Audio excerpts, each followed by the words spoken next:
Moskvada Yandex taksida ishlash uchun top 3 ta legendarniy mashina.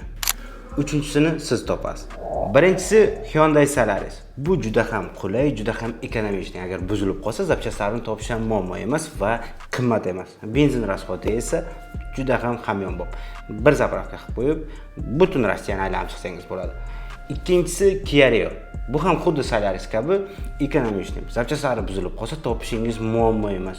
Любой shahardan zapchastlarini topsangiz bo'ladi. Buni ham benzin rasxodi xuddi Solarisga o'xshab juda ham oz. Uchinchisini kommentariyada yozib qoldiring. Yandex taksida ishlash uchun eng qulay qaysi mashinani bilasiz? Afsuski 2026-yil 1-martdan boshlab bu mashinalar Yandex taksida ishlay olmaydi. To'g'riroq aytganda, litsenziya ola olmaydi. Agar sizda litsenziyangiz bo'lsa, 27, 28 yoki 29-yilgacha siz bemalol Yandex taksida ishlasangiz bo'ladi. Agar litsenziyangiz kuyib qolsa, qaytib litsenziya ola olmasligingiz mumkin.